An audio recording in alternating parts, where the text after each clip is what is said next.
foreign policy advisor. Sir, thank you so much for joining us. Am I wrong in saying it feels as if we're on a precipice, that this weekend there was a change in tone, a change in tactics, and really a whole change in what we're seeing, which could lead to a wider conflict?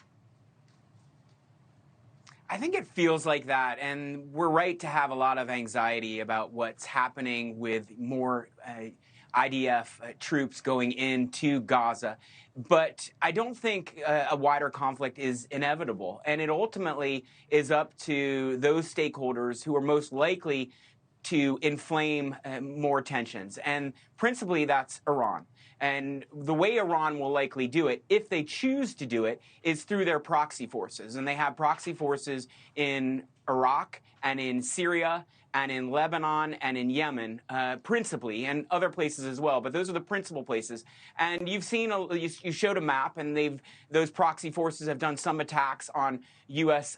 forces in Iraq and in Syria. But these are not completely out of character with what Iran and Iranian-backed forces were doing before the Hamas attack. What would really cause a potential for a substantial escalation is if Hezbollah opened a new front in Israel, in northern Israel, and if they tried to move into Israel and stepped up their attacks, or if there was a much more significant attack on U.S. forces in Iraq and in Syria, for instance. I don't think Iran wants to do that because they know that the response by the U.S. will be overwhelming, and we do have 2 aircraft carriers going into the region. We have the capability to do airstrikes on Iran, to do airstrikes on Hezbollah, and so that's the consequences that Iran faces. So that's why I don't think it's inevitable. Well, and we've talked a lot about Hezbollah, and certainly, obviously, they're not being silent, but they're not being, I guess one could argue, not being overly aggressive. But that still could change. We saw images of flags over the weekend. Is there talks of a reoccupation? That would be the red line for Iran. Am I right or no?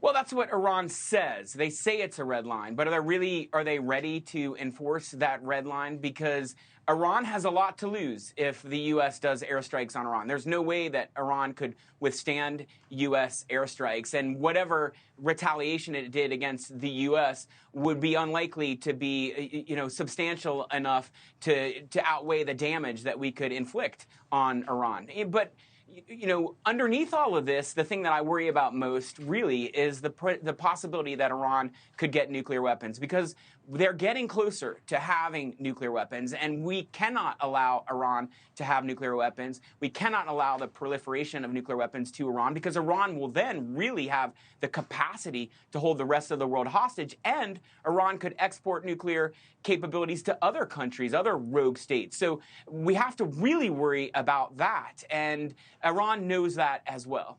Well, yeah, and I think what first came to my mind was when you said that, they can't afford it, they have so much to lose, and then you sort of spiral, right? Because, who's backing them and who can support them? So you could certainly go down a very long rabbit hole, and it's quite disturbing. David Tafuri, thank you so much for joining us. We appreciate your expertise.